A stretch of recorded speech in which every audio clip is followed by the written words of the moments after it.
New Satpura IT के YouTube channel पर आपका स्वागत है। आज हम देखेंगे ट्रांसफार्मर में व्यापारिक या व्यावसायिक आधार पर transformer on the basis of commercial.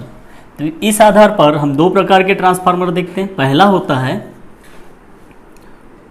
Power transformer या इसको बोलते हैं शक्ति ट्रांसफार्मर। शक्ति हिंदी में लिख लें।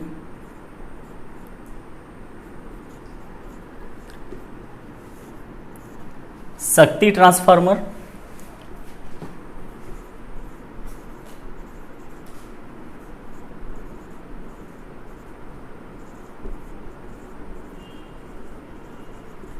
Power transformer. दूसरा होता है इसके अंतर्गत वितरण ट्रांसफार्मर।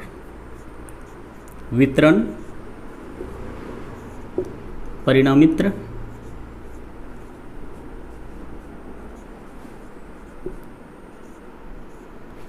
या डिस्ट्रीब्यूशन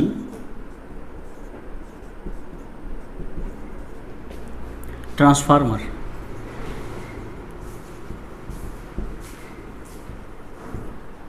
तो अब देखते हैं इस आधार पर दो ट्रांसफार्मर होते हैं, एक पावर ट्रांसफार्मर और दूसरा डिस्ट्रीब्यूशन ट्रांसफार्मर। तो पावर ट्रांसफार्मर ये उच्च क्षमता के ट्रांसफार्मर होते हैं। पावर ट्रांसफार्मर उच्च क्षमता के ट्रांसफार्मर होते हैं और इनका उपयोग ट्रांसमिशन लाइन के सिरों पर वोल्टेज को घटाने या बढ़ाने के लिए किया जाता है। पावर ट्रांसफार्मर का उपयोग ट्रांसमिशन लाइन के सिरों पर या जनरेटिंग स्टेशन में वोल्टेज को घटाने या बढ़ाने के लिए इसका उपयोग किया जाता है। इन पर लोड स्थिर होता है। पावर ट्रांसफार्मर में लोड स्थिर होता है। अधिकांशतः क्या होते हैं, पावर ट्रांसफार्मर फुल लोड पर कार्य करने के लिए इसको डिजाइन किया जाता है, इसलिए फुल लोड पर इनकी दक्षता क्या होती है, उच्च होती है। पावर ट्रांसफार्मर फुल लोड पर कार्य करने के लिए इसकी जो डिजाइन होती है, इसके कारण क्या होती है, इसकी दक्षता उच्च होती है। इसमें लीकेज रिएक्टेंस का मान डिस्ट्रीब्यूशन ट्रांसफार्मर से अधिक होता है। प्राइमरी वाइंडिंग स्टार और सेकेंडरी वाइंडिंग अधिकांशतः डेल्टा में होती है। तो ये देखिए हमने पावर ट्रांसफार्मर। अब अगला देखते हैं डिस्ट्रीब्यूशन ट्रांसफार्मर। डिस्ट्रीब्यूशन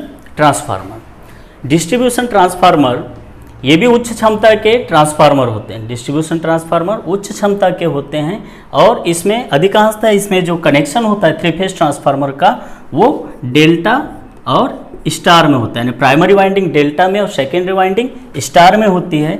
स्टार में सेकेंडरी वाइंडिंग करने का एक लाभ होता है कि इसमें क्या होता है, थ्री फेज सप्लाई के साथ साथ हम सिंगल फेज सप्लाई भी आउटपुट में ले सकते हैं।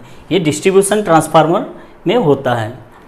और इसमें क्या होता है, लोड हमें लगातार क्या होता है, परिवर्तित होता है। इसमें लोड स्थिर लोड पर नहीं चलते, ट्रांसफार्मर परिवर्तित लोड पर चलते रहते हैं, इसलिए इसकी डिजाइन 50% लोड या हाफ लोड पर या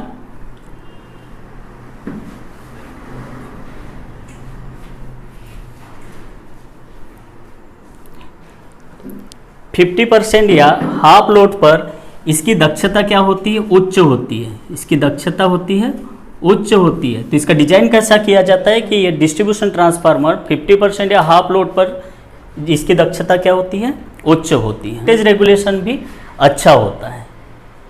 तो इस प्रकार हमने दोनों ट्रांसफार्मर देखे, पावर ट्रांसफार्मर और डिस्ट्रीब्यूशन ट्रांसफार्मर। पावर ट्रांसफार्मर एक नियत लोड के लिए इसकी एफिशिएंसी क्या होती है, नियत लोड पर डिजाइन की जाती है, यानी लोड परिवर्तित नहीं होता। और डिस्ट्रीब्यूशन ट्रांसफार्मर में ये क्या परिवर्तित लोड पर कार्य करते हैं, क्योंकि लोड बदलते रहता है। इस कारण से इसकी जो एफिशिएंसी होती है अधिक होती है और फुल हाफ लोड पर अधिक होती है। इसकी एफिशिएंसी हाफ लोड पर अधिक होती है। अब देखते हैं पावर और डिस्ट्रीब्यूशन ट्रांसफार्मर के कुछ मेन पार्ट। पावर और डिस्ट्रीब्यूशन ट्रांसफार्मर के मेन पार्ट यह है ट्रांसफार्मर का डायग्राम। इसमें जो पार्ट होते हैं हम देखते हैं वाइंडिंग। देखिए यहाँ एक कोर, ये वाइंडिंग, उसके बाद ये कूलिंग पाइप, यह है मेन टैंक, ये वाला पार्ट है मेन टैंक का। ये है जो ट्रांसफार्मर के मेन टैंक के ऊपर में ये जो छोटा टैंक होता है, ये होता है कंजर्वेटर। कंजर्वेटर के पाइप से ही, कंजर्वेटर टैंक में ही एक पाइप ऐसा जुड़ा होता है जिसमें ब्रीदर होता है। इसी पाइप कंजर्वेटर से निकलकर मेन टैंक के साथ में यहाँ पे बुकोल्स रिले जुड़ा होता है, बुकोल्स रिले जुड़ा होता है और उसी के ऊपर एक वाल्व होता है जिसे प्रेशर रिलीज वाल्व कहते हैं। उसी के साथ में मेन टैंक के ऊपर एक एक्सप्लोजन वाल्व होता है। यहाँ ये दिखाई दे रहा होगा टर्मिनल, ST टर्मिनल, और ये होता है LT टर्मिनल। यहाँ पे एक थर्मोमीटर होता है और ये टैपिंग स्विच, और साथ में वहाँ एक डाटा प्लेट भी होता है। तो ये पार्ट के नाम लिखे हुए हैं जैसे winding, core, oil tank, cooling pipe, primary terminal, secondary terminal, earth point, data plate, explosion valve, conservator, breather, Buchholz relay और तापमापी। तो हम ये सभी पार्टों को एक एक देखेंगे। तो जैसे वाइंडिंग हमने पिछली वीडियो में आपको बता दिया था कि ट्रांसफार्मर में दो प्रकार की वाइंडिंग होती है, एक प्राइमरी वाइंडिंग और एक सेकेंडरी वाइंडिंग। जिस वाइंडिंग को हम सप्लाई से कनेक्ट करते हैं वह प्राइमरी वाइंडिंग, और जिस वाइंडिंग से हम लोड को कनेक्ट करते हैं, है ना, जो आउटपुट देते हैं, वो सेकेंडरी वाइंडिंग होती है। दूसरा है कोर। तो कोर भी बता दिया गया था कि ट्रांसफार्मर में वाइंडिंग जिस भाग पे लपेटी जाती है वो कोर कहलाता है, और ये कोर सिलिकॉन स्टील के लेमिनेटेड पत्तियों का बनाया जाता है। हाई फ्रीक्वेंसी वाले ट्रांसफार्मर में ये कोर का मटेरियल यूज़ किया जाता है, फेराइट टाइप या एयर कोर टाइप होता है। अगला है ऑयल टैंक। तो ऑयल टैंक का कार्य क्या है, ये नरम लोहे की चद्दरों से बना होता है और इसी में ऑयल भरा होता है जो ट्रांसफार्मर ऑयल होता है, और वहाँ कोर और वाइंडिंग होती है। अगला है कूलिंग पाइप। तो कूलिंग पाइप ये बाहर जो लगे हुए हैं मेन टैंक के साथ में जो जुड़े होते हैं, ये कूलिंग पाइप कहलाते हैं। कूलिंग पाइप का कार्य क्या होता है, ट्रांसफार्मर वाइंडिंग को ठंडा करना है ना, कूलिंग सिस्टम का एक भाग होता है कूलिंग पाइप। प्राइमरी टर्मिनल्स, ये वाले जो टर्मिनल्स हैं ये प्राइमरी टर्मिनल्स है ना, और दूसरा सेकेंडरी टर्मिनल जो सेकेंडरी वाइंडिंग से जुड़े हुए हैं, सेकेंडरी टर्मिनल्स। ट्रांसफार्मर में ये वाला भाग पार्ट दिखाई दे रहा है, ये है अर्थ पॉइंट, और उसी पर एक नेम प्लेट चिपका होता है जिसमें ट्रांसफार्मर का पूरा विवरण होता है, उसे डाटा प्लेट कहते हैं। उसके बाद है कंजर्वेटर। तो कंजर्वेटर, ये कंजर्वेटर टैंक है मेन टैंक के ऊपर में। फिर ब्रीदर, तो ब्रीदर उसी से जुड़ा हुआ पार्ट है, ब्रीदर है। और बुकोल्स रिले, तो बुकोल्स रिले कंजर्वेटर टैंक और मेन टैंक को जो पाइप जोड़ा जाता है उसमें रहता है बुकोल्स रिले। और थर्मोमीटर ये है जो ताप मापने का काम करता है। तो अब देखते हैं जैसे ये वाला पार्ट कंजर्वेटर। कंजर्वेटर क्या करता है ट्रांसफार्मर में, कंजर्वेटर का कार्य होता है जो ट्रांसफार्मर में तेल का स्तर बढ़ जाता है, ट्रांसफार्मर में जो तेल का स्तर बढ़ जाता है तो इस तेल को, इस ऑयल को, अतिरिक्त ऑयल को जगह देने का कार्य कौन करता है, कंजर्वेटर करता है। और कंजर्वेटर हमेशा आधा भरा होता है। कंजर्वेटर क्या होता है, आधा भरा होता है। कंजर्वेटर के बाद, कंजर्वेटर से फिर और एक ये पाइप जुड़ा हुआ है, ब्रीदर कहते हैं जिसे। तो ब्रीदर का कार्य क्या होता है, जो ट्रांसफार्मर में क्या है, जो अतिरिक्त तेल होता है वो कहाँ जाता है, कंजर्वेटर में, और वो ठंडा होकर पुनः कहाँ आ जाता है, मेन टैंक में, इस पाइप के सहारे से।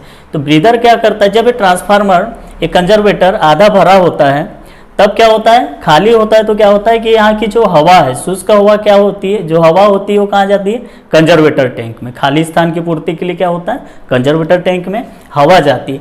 उस हवा से, उस हवा को नमी युक्त बनाने के लिए, नमी हटाने के लिए क्या करते हैं, ब्रीदर का प्रयोग करते हैं। और ब्रीदर में एक मटेरियल यूज किया जाता है जिसे सिलिका जेल या कैल्शियम क्लोराइड बोला जाता है। तो इसका ये क्या कार्य करता है, सिलिका जेल नमी सोखने का कार्य करता है।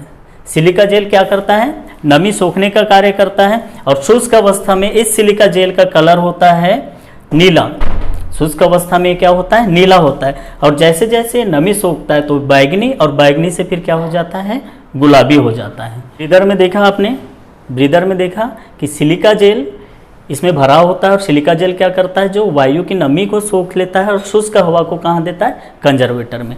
अगर मान लो यहाँ नमीयुक्त हवा अगर चली गई, वायु यहाँ चली गई, तो यहाँ जो तेल भरा होता है वो क्या हो जाएगा, उसका इंसुलेशन खत्म हो जाएगा और वो यहाँ मिक्स हो जाएगा, और ट्रांसफार्मर ऑयल क्या हो जाएगा, उस इंसुलेशन कम हो जाएगा, है ना, और वह ट्रांसफार्मर को जला सकता है। Thank you.